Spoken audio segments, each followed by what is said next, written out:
Assalamualaikum warahmatullahi wabarakatuh. Jumpa lagi bersama saya Adi di channel Ngulik Sejarah. Pada video kali ini saya akan kembali lagi membacakan suatu kisah misteri yang kali ini berjudul Pengalaman Misteri Pengemudi Ojol. Nah, ini merupakan kisah nyata ya teman-teman, dan kisah kali ini ditulis oleh Cerita Arwah. Nantinya kalian juga bisa mengunjungi tweet beliau secara langsung. Yuk, daripada kita lama-lama, kita langsung saja menuju ke ceritanya. Perhatikan baik-baik karena ceritanya akan segera saya mulai.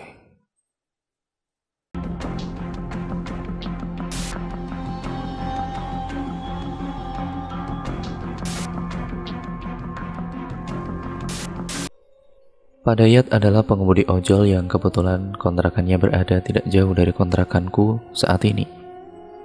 Karena jarak kontrakanku saat ini tidak terlalu jauh dari kontrakan Pak Dayat itu. Ya, seringkali aku mendapatkan pengemudi Pak Dayat saat menerima pesanan GrabFood.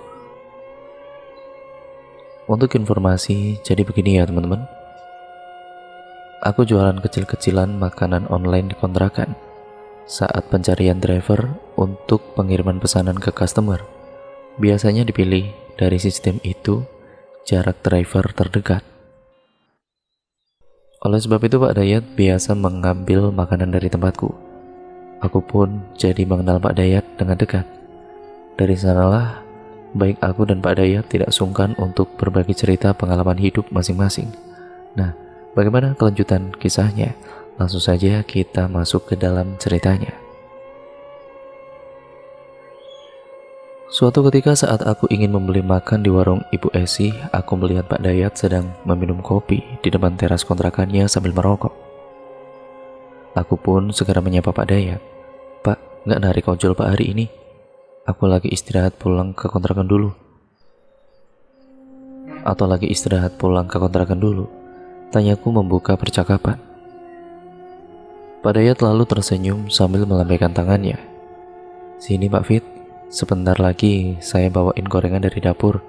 Mampir sini dulu," ajaknya dengan ramah.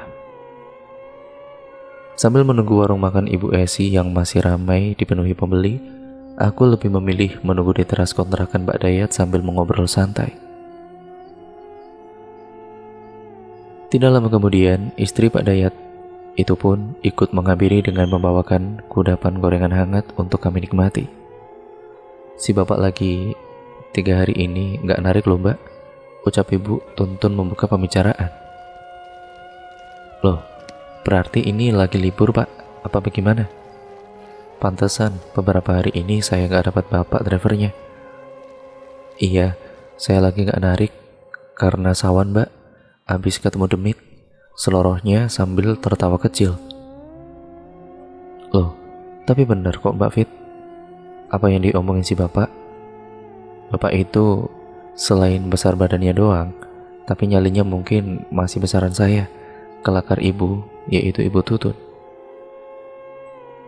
Aku hanya menanggapi pembicaraan mereka dengan tidak serius juga, karena dari mimik wajah keduanya terlihat sedang bercanda saja. Pak Dayat kemudian terlihat lebih serius. Setelah ia puas menertawakan dirinya sendiri yang tidak punya nyali ketika berhadapan dengan makhluk tidak kasat mata itu. Ia pun lalu menceritakan kepadaku secara rinci pengalaman horor yang belum lama terjadi sekaligus beberapa pengalaman horor lainnya kala dirinya menjadi tukang ojek. Disasari kuntilanak. Pak Dayat, kita sebut saja seperti itu ya teman-teman karena nama sudah disamarkan. Lelaki berusia sekitar 35 tahun lebih itu rupanya sudah 20 tahun lebih merantau di daerah Tangerang. Ia yang sebelumnya merupakan pekerja swasta, namun karena ada masalah dengan atasannya, lebih memilih untuk resign dan mencoba peruntungan baru menjadi pengemudi ojol. Karena sudah malang melintang hidup di wilayah Tangerang, mudah bagi Pak Dayat untuk menemukan titik lokasi, alamat, dan mencari jalan alternatif jika dalam perjalanan mengalami keadaan macet. Namun pernah suatu ketika ia sempat disasari oleh makhluk tidak kasat mata yang mana jam sudah menunjukkan pukul 2 dini hari. Saat itu sekitar pukul 11 malam handphone Pak Dayat berbunyi. Rupa-rupanya Pak Dayat baru saja menerima orderan yang kebetulan pengantarannya itu dekat dengan kontrakan Pak Dayat.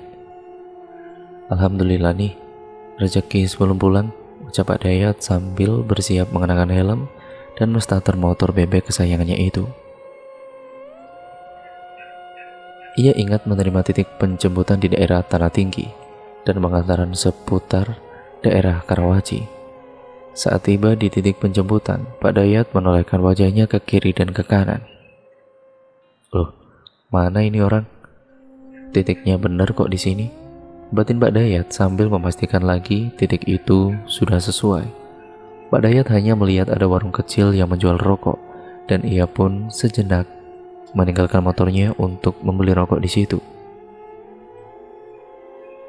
Pikir Pak Dayat sambil menunggu penumpang, ia akan menyulut sebatang rokok terlebih dahulu. Setelah sekitar 2 menit berlalu, Pak Dayat melihat ada seorang perempuan yang memakai baju serba merah berdiri di tepat di sebelah motornya. Pak Dayat segera menghampiri dan sambil bertanya, "Maaf nih Mbak, ini Mbak Pin ya?"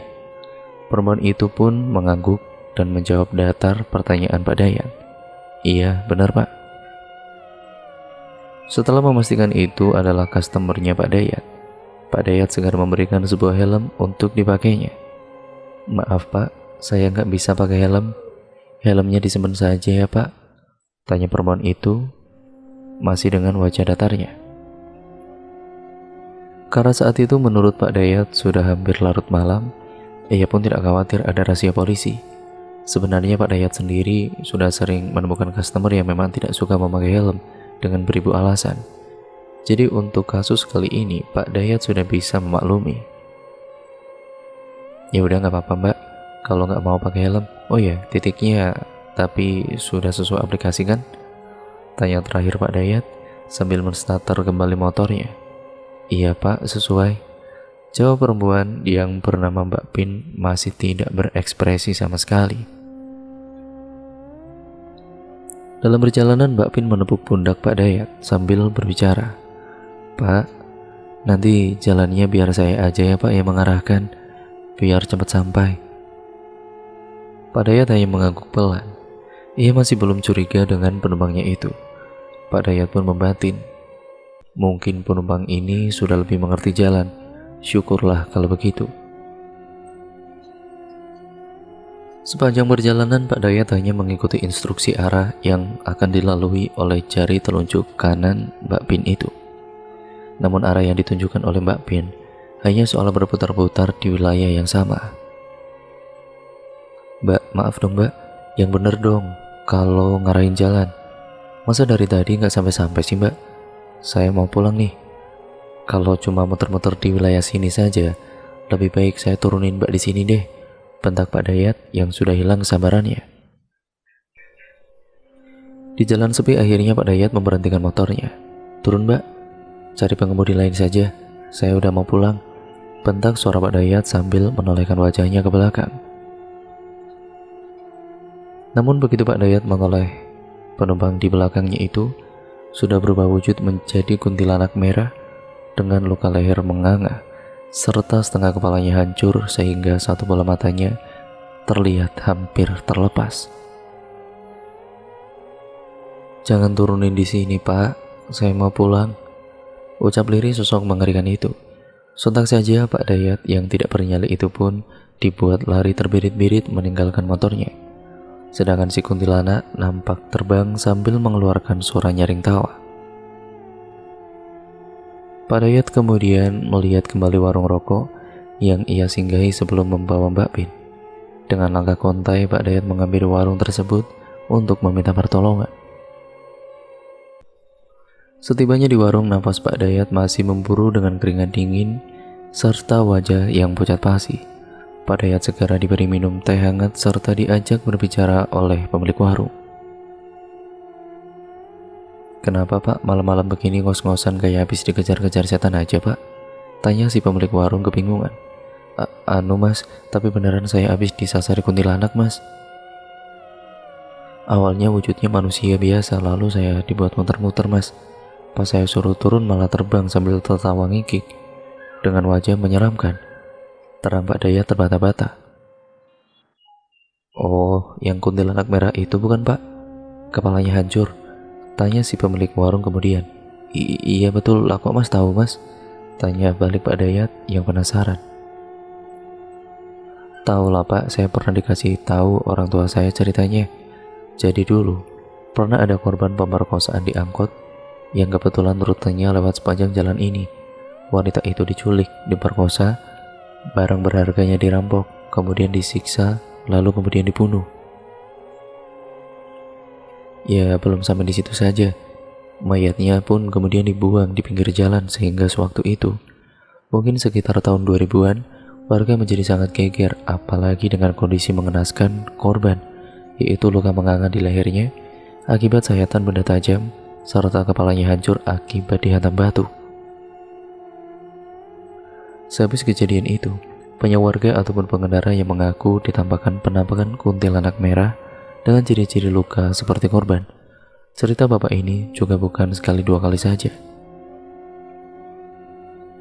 Bahkan dulu saat masih banyak angkot malam, kuntilanak itu sering menyamar sebagai wanita cantik yang kemudian menunjukkan wajah seramnya berubah menjadi kuntilanak. Saat di tengah perjalanan, ayah saya yang saat itu masih menunggu di warung ini pun sempat dijahili oleh sosok kuntilanak yang tiba-tiba muncul di depan warung sambil tertawa-tawa cekikikan. Desas-desus yang beredar, kuntilanak itu jelmaan korban yang dibunuh secara kejam dan akan terus selalu meneror siapa saja di sepanjang rute angkot yang di akhir hayat ia tumpangi, jelasnya. Sontak saja penjelasan dari pemilik warung membuat Pak Dayat ini tidak berani pulang, walaupun jam sudah menunjukkan waktu pukul 2 dini hari. Saat itu, yang dilakukan Pak Dayat adalah menumpang istirahat di warung rokok sambil menunggu fajar pagi, yang kemudian diludahi pocong.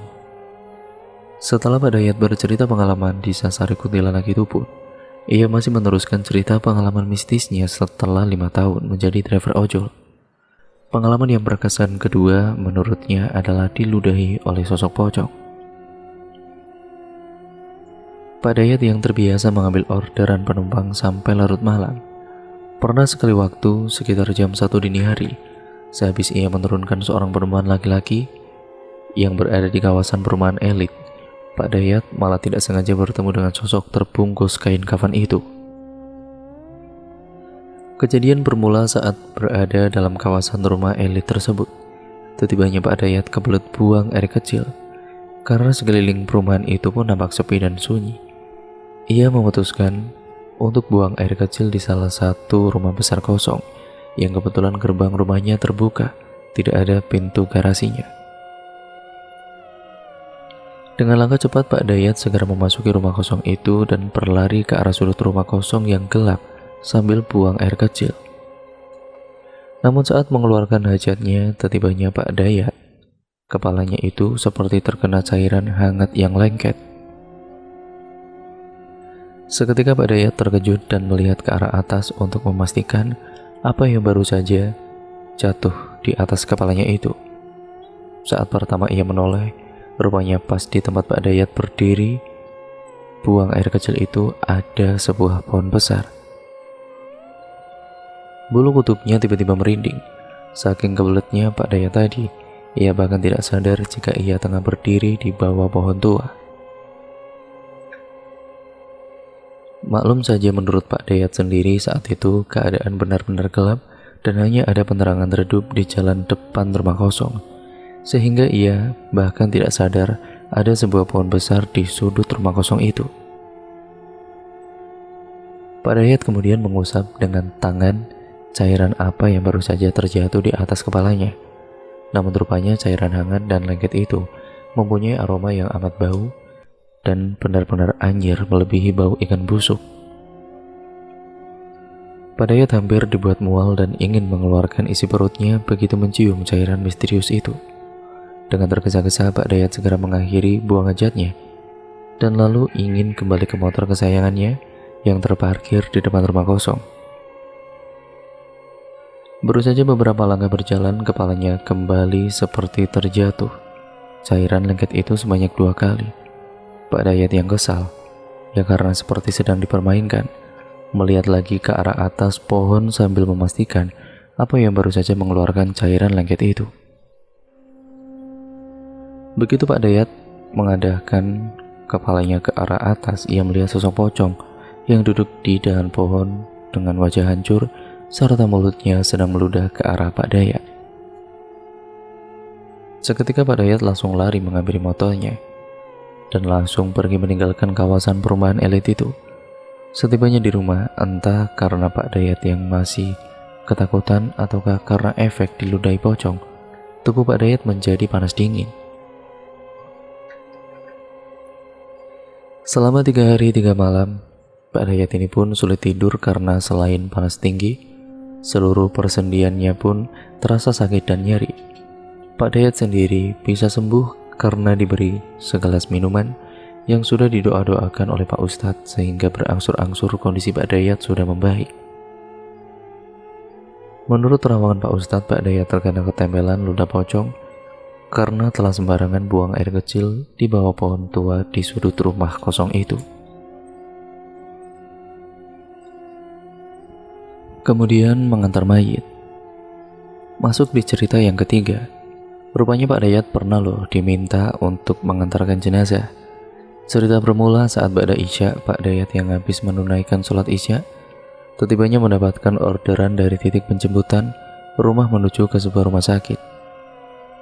Begitu orderan yang sudah masuk, Pak Dayat langsung dapat melepon seorang ibu-ibu yang terisak-isak tangis. "Pak, cepetan Pak, cepat antar saya dan anak saya Pak," ucapnya sambil diiringi isak tangis. Iya bu, tunggu bu, tunggu bentar, saya segera datang," jawab Pak Dayat yang segera melajukan motornya. Dalam hati Pak Dayat pasti ibu itu dalam keadaan genting, makanya ia menelepon dengan penuh isak tangis dan meminta agar Pak Dayat segera tiba. Setibanya di titik penjemputan, terlihat ada seorang ibu-ibu yang sedang menggendong anak laki-laki yang kira-kira berusia sekitar 6 tahunan dengan kedua mata tertutup. Ibu-ibu itu nampak panik dan tidak berhenti-hentinya mengeluarkan air mata dan berkata, "Ya Allah nak, bertahan nak, jangan tinggalin ibu nak di sepanjang perjalanan." Si ibu pun beberapa kali menepuk pundak Pak Dayat untuk melajukan motornya lebih cepat lagi agar segera sampai. Begitu tiba di rumah sakit, si ibu yang masih dalam kondisi panik segera menggendong anaknya sambil berlari ke ruang IGD, sedangkan Pak Dayat hanya menunggu di depan saja. Hampir 20 menit menunggu, Pak Dayat kemudian langsung menyusul ibu tersebut untuk menanyakan ongkos yang seharusnya dibayar. Pak Dayat segera menghampiri ruang IGD, namun baru saja sampai di lorong terdengar suara tangis histeris si ibu sambil meraung-raung dengan keras.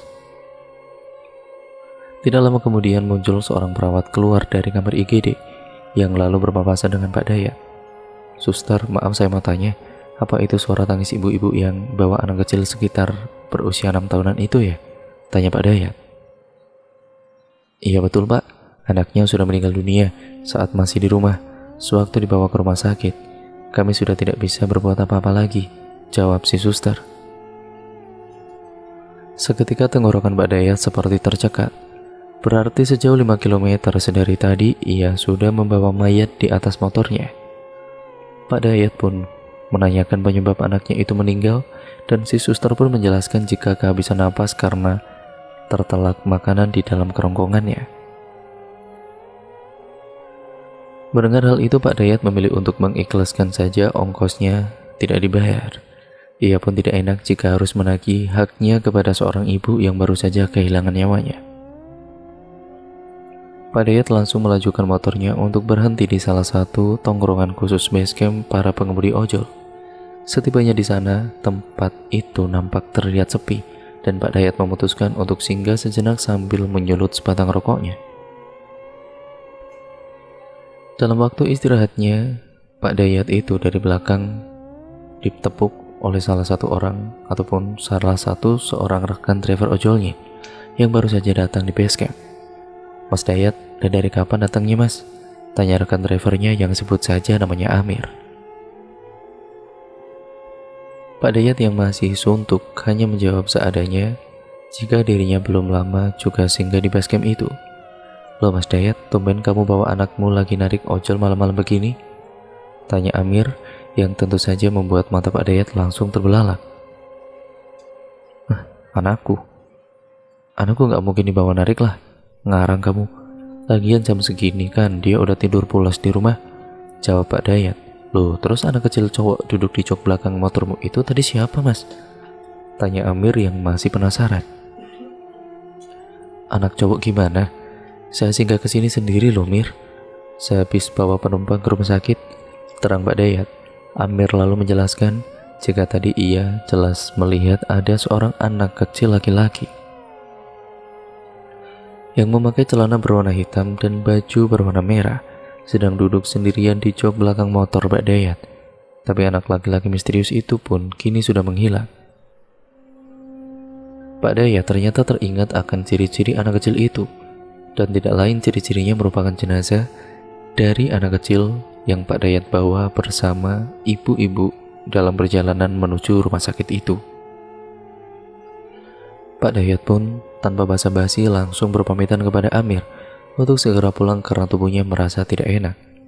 Di sepanjang perjalanan, Pak Dayat sesekali mengintip dari kaca spion motor untuk memastikan jika arwah anak kecil itu tidak ikut bersama Pak Dayat di jok belakang motornya. Alhamdulillah, semoga arwah anak kecil itu sudah tenang dan tidak mengikutiku, batin Pak Dayat setelah memastikan jok belakang motornya masih kosong. Namun saat Pak Dayat hampir sampai di rumah kontrakan, ia bertemu dengan Pak RT yang sedang berjalan ke arah masjid sendiri. "Pak RT, mau saya antar nggak? Mau kemana nih malam-malam gini?" sapa Pak Dayat. Pak RT tersebut nampak kebingungan dan menjawab, "Saya mau ke masjid Pak Dayat, lagi ada keperluan." "Lah Pak Dayat sendiri kok tumben pulang sama anak kecil? Ini saudara Pak Dayat atau bagaimana?" tanya Pak RT. Mendengar pertanyaan Pak RT, Pak Dayat ini seketika detak jantungnya itu benar-benar seperti berhenti. Bibirnya menjadi keluh dan mulai terasa ada cairan hangat membasahi celananya. Ia tidak sanggup menjelaskan apapun ataupun ia menjawab pertanyaannya dari Pak RT ini. Lalu kemudian, pengalaman yang mungkin terakhir, mengantar arwah wanita hamil. Cerita pengalaman yang keempat sekaligus cerita pengalaman horor Pak Dayat selama 5 tahun menjadi pengemudi ojol yang baru saja terjadi sampai membuat Pak Dayat sawan selama 3 hari itu. Kalau dirinya dipinta untuk mengantar seorang perempuan ataupun penumpang perempuan hamil. Cerita ini berawal dari Pak Dayat yang sedang mangkal di dekat rumah sakit swasta besar yang ada di kawasan BSD. Saat ia sedang duduk-duduk di atas trotoar sambil menikmati secangkir kopi keliling. Tiba-tiba ia melihat ada seorang perempuan yang sedang menggendong bayi sambil tangan kanannya mencoba melambaikan ke arah Pak Dayat. Kalau menurut Pak Dayat sih kayak ngasih isyarat memanggil gitu. Adanya saat itu seingat Pak Dayat di sana ada beberapa driver yang juga sedang duduk-duduk tapi seolah cuek dengan isyarat lambaian tangan perempuan tersebut. Dan hanya Pak Dayatlah yang langsung merespon dengan menghampiri ke seberang jalan, tempat di mana si perempuan itu berdiri. Pak Dayat berpikir jika mungkin saja perempuan tersebut sedang meminta tolong untuk diseberangkan, karena kondisinya saat itu sudah malam, sekitar pukul 7:30 dan jalanan masih banyak kendaraan yang berlalu lalang. Setibanya di seberang jalan, Pak Dayat kemudian bertanya, "Kenapa Mbak? Mau saya seberangin ke RS?" tanya Pak Dayat dengan ramah. "Enggak Pak, saya manggil Bapak karena saya meminta tolong anterin saya. Tapi saya tidak pakai aplikasi Pak, HP saya ketinggalan di rumah," ucap si perempuan dengan lembut. Karena merasa kasihan, Pak Dayat pun mengiyakan permintaan dari perempuan itu. "Emangnya mau pulang kemana Mbak?" tanya Pak Dayat. "Enggak jauh dari sini kok Pak," jawab si perempuan itu. "Oh ya sudah kalau begitu. Sebentar ya Mbak, saya ambil motor dulu di seberang," ucap Pak Dayat sambil berlalu mengambil motor. Sebelum Pak Dayat menstarter motornya, beberapa rekan driver sempat menanyakan dengan wajah agak kebingungan, Ngobrol sama siapa tadi bang? Tanya salah seorang dari mereka. Tuh mau anterin penumpang di seberang jalan, ucap Pak Dayat sambil sebelah tangannya menuju ke arah seberang. Rekan driver itu pun hanya bisa saling pandang dengan tatapan yang kebingungan. Dalam perjalanan, Pak Dayat bertanya di mana alamat pasti pengantaran perempuan itu, dan perempuan itu pun menuju ke arah kepada Pak Dayat, seperti penumpang pada umumnya. Tapi setelah di tengah perjalanan, penumpang perempuan misterius itu pun terdengar menangis sesenggukan dan membuat Pak Dayat agak khawatir. Loh, mbak kok nangis mbak? Jangan nangis mbak, ntar matanya malah kelilipan debu loh mbak, ucap Pak Dayat. Atau mau saya berhentiin dulu motornya mbak? Sampai sekiranya perasaan mbak tenang baru lanjut lagi, tanya Pak Dayat. Enggak usah pak, lanjut aja perjalanan pulangnya. Saya enggak apa-apa kok, cuma lagi ngerasa benar-benar sedih aja pak, harus pisah sama orang yang saya cintai. Saya kayak belum ikhlas pak, nerima takdir, ucap si perempuan sambil sesenggukan. Oh begitu, ya udah mbak, yang kuat ya mbak. Namanya hidup mbak, apa yang kita inginkan ataupun rencanakan kadang gak sesuai sama kehendak yang di atas mbak. Makanya mbak harus ikhlas menerima keadaan apapun, entah yang baik ataupun yang buruk. Apalagi ketentuan takdir yang tidak bisa dirubah, seperti halnya urusan jodoh, mati ataupun rezeki, saran Pak Dayat dengan bijak. Mendengar ucapan tersebut, suara tangisannya pun berangsur mengecil. Ia tidak menjawab sepatah kata pun, dan sesekali hanya terdengar suara sesenggukan dari bibirnya saja. Tidak lama kemudian, perempuan itu pun memberhentikan Pak Dayat di sebuah komplek perumahan dan menunjukkan ke sebuah rumah. Pak, itu rumah saya pak. Tunggu sebentar ya pak, saya ambil uangnya, ucapnya dengan pelan. Pak Dayat memperhatikan rumah tersebut. Di depannya nampak terlihat 2 buah bendera kuning yang ditempelkan.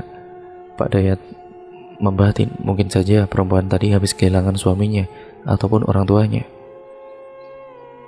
Wajar jika sampai begitu terpukul dan meluapkan emosinya dengan cara menangis. Setelah ditunggu-tunggu, namun penumpangnya itu masih tidak juga keluar. Malah nampak terlihat ada beberapa orang berpakaian rapi keluar dari rumah si perempuan itu. Pak Dayat memberanikan diri untuk mendatangi rumah tersebut. Assalamualaikum, sapa Pak Dayat. Waalaikumsalam. Mau cari siapa pak? Tanya seorang laki-laki yang bertubuh tegap menghampiri dari dalam rumah. Maaf, tadi saya habis nganterin perempuan yang membawa bayi ke rumah ini, tapi mohon maaf, ongkosnya belum dikasih, terang Pak Dayat. Lelaki tersebut kemudian mengajak masuk Pak Dayat ke dalam rumahnya yang nampak seperti habis ada acara tahlilan, dengan berbagai macam kue-kue pasar yang masih tersaji, serta lantainya yang masih terbalut oleh karpet hijau lebar.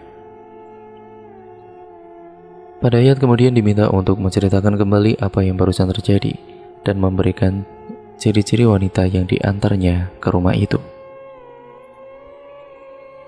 Dengan jelas Pak Dayat menceritakan ulang peristiwa dan menjelaskan secara rinci ciri-ciri penumpang perempuannya itu. Seolah tidak percaya dengan penjelasan Pak Dayat, si lelaki memastikan kembali dengan memberikan gambar foto perempuan cantik yang ada di handphonenya. Pak, perempuan ini yang benar bapak anterin ke sini pak. Bapak nggak salah lihat kan? Cecarnya. Iya mas, benar, ini orangnya, sambil gendong bayi yang tadi saya lihat. Gini aja deh, kalau nggak percaya saya sebaiknya pulang aja lah. Saya udah nunggu lama di depan rumah. Pas masuk sini sih si masnya soal nggak percaya. Ya memang saya nggak ada bukti, namanya dia order nggak pakai aplikasi, jawab Pak Dayat yang mulai bete. Melihat ada raut wajah yang kesal, si lelaki mencoba menenangkan Pak Dayat dan menjelaskan sebuah kenyataan. Yang dilihat Pak Dayat itu istri saya pak. Istri saya baru meninggal kemarin pak, dan ini baru selesai acara tahlilannya. Seketika seperti ada petir yang menyambar tubuh Pak Dayat, sampai Pak Dayat tidak bisa berkata-kata lagi. Si lelaki itu pun menjelaskan jika istrinya sedang hamil 7 bulan, namun naas ia terpleset dan terjatuh di tangga, sehingga menyebabkan pendarahan hebat. Saat kejadian itu sang suami sedang pergi bekerja, sedangkan di rumah hanya ada dia seorang diri, yang menyebabkan lambatnya penanganan. Dalam perjalanan ke rumah sakit, almarhumah istrinya sudah tidak memberikan reaksi lagi, dan begitu sampai di rumah sakit, ia dinyatakan telah meninggal dan bayinya pun meninggal dalam kandungan. Sebelum pulang, lelaki tersebut memberi Pak Dayat uang sebesar Rp250.000 untuk menggantikan ongkos bensin. Pak Dayat diminta untuk tidak menolak rezeki. Serta si lelaki itu berkata, "Almarhum istri saya semasa hidupnya sering bersedekah.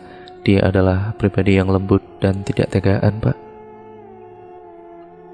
Saya yakin mengapa dia memilih Bapak untuk mengantarnya pulang ke rumah ini pasti karena ada sebab, entah mungkin Bapak sedang benar-benar ada kebutuhan mendesak di rumah, atau karena ia bisa merasakan Bapak adalah orang yang tulus. Jadi saya mohon diterima saja, Pak, untuk ganti rugi ongkos bensin Bapak yang tidak seberapa ini," ucapnya sambil berlinang air mata. Pak Dayat kemudian segera berpamitan pulang. Sebenarnya Pak Dayat sudah ketakutan sedari tadi, namun ia malu menunjukkan rasa takutnya di depan suami almarhumah perempuan tersebut. Sekembalinya ke rumah kontrakan, tubuh Pak Dayat kembali bereaksi demam dan seluruh persendiannya sakit kembali. Ia pun menceritakan pengalamannya itu kepada Ibu Tutun untuk minta diantar kembali ke Pak Ustadz yang pernah menyembuhkannya saat Sawan melihat pocong. Sehabis kejadian tersebut, Pak Dayat menjadi benar-benar trauma ketika mendapatkan order penumpang baik dari titik penjemputan alamat rumah menuju destinasi akhir rumah sakit, maupun sebaliknya. Ia tidak mau lagi menerima order yang berhubungan dengan rumah sakit, apalagi lewat di waktu maghrib. Pak Dayat pun berdalih jika ia kapok berurusan dengan makhluk tidak kasat mata. Dan cerita pun akhirnya berakhir sampai di sini ya teman-teman. Terima kasih untuk kalian semua yang sudah menyimak video kali ini, dan untuk kalian yang memiliki kisah-kisah horor yang mungkin seperti Pak Dayat ini, ya entah kalian mengalaminya sendiri ataupun orang lain ataupun keluarga kalian ataupun teman-teman kalian, kalian bisa tuh kirimkan ke alamat email kami yang tertera di kolom deskripsi video kali ini. Jadi saya bisa bacakan di sini ya teman-teman. Terima kasih, kurang lebihnya mohon maaf. Semoga banyak pembelajaran yang kita dapat dari pengalaman dari Pak Dayat ini. Dan jangan lupa like, comment, dan share, serta terima kasih atas support kalian selama ini. Dan jangan lupa subscribe untuk kalian yang belum, dan nyalakan tombol lonceng notifikasinya agar kalian tidak ketinggalan video terbaru selanjutnya dari channel ini. Sekian dan terima kasih, sampai berjumpa di video terbaru selanjutnya. Wassalamualaikum warahmatullahi wabarakatuh.